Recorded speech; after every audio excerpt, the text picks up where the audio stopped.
చిల్కానగర్ ప్రాంతానికి చెందిన మమతకు పురిటి నొప్పులు రావడంతో డెలివరీ కోసం ఈరోజు ఉదయం 3 గంటలకు ఉప్పల్ ప్రాథమిక ఆరోగ్య కేంద్రానికి కుటుంబ సభ్యులు తీసుకొచ్చారు. ఉదయం 4 గంటల ప్రాంతంలో డెలివరీ చేసిన స్టాఫ్ నర్స్ అరగంట సమయం తర్వాత పాప ఏమీ మాట్లాడడం లేదని వేరే ఆసుపత్రికి తీసుకెళ్లాలని కుటుంబ సభ్యులకు తెలియజేశారు. ఉప్పల్ PHCలో అంబులెన్స్ లేదు, ఆక్సిజన్ లేదు అని తెలపడంతో వెంటనే ఆటోలో నీలోఫర్ ఆసుపత్రికి తీసుకెళ్లారు. నీలోఫర్ ఆసుపత్రి చేరుకోవడంతో నవజాత శిశువు అప్పటికే చనిపోయిందని తెలిపారు. మమ్మల్ని ఇలా ఎవరు పంపారు, ఆక్సిజన్ పెట్టుకుని అంబులెన్స్లో తీసుకురావాలని మీకు తెలియదా అని నీలోఫర్ డాక్టర్స్ అన్నారు. వెంటనే పాప మృతదేహాన్ని ఉప్పల్ ప్రాథమిక కేంద్రానికి తీసుకువచ్చి బంధువులు ఆందోళన చేపట్టారు.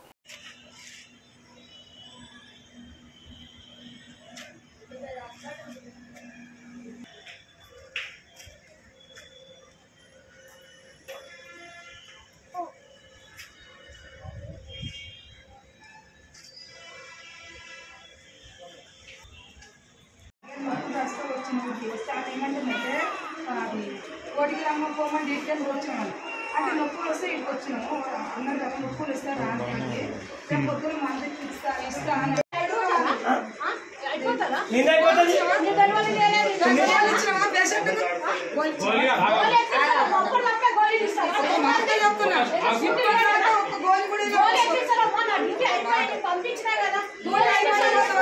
సాగుభక్తులు దూరం అయిపోతాం కదా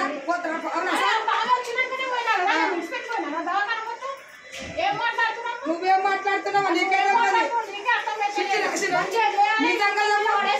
చేసినావు మంచిగా ఏం చేసినావు దేవుడు ఇచ్చిండు కన్న తెచ్చిండు కన్నావు నువ్వు చేసినావు ఏం చేస్తావు డెలివరీ కాకుండా ఏం చేస్తావు కోటి రాస్తావు నువ్వు గుంజుకొస్తావు లోపల చేయబెట్టి ఆ కోటి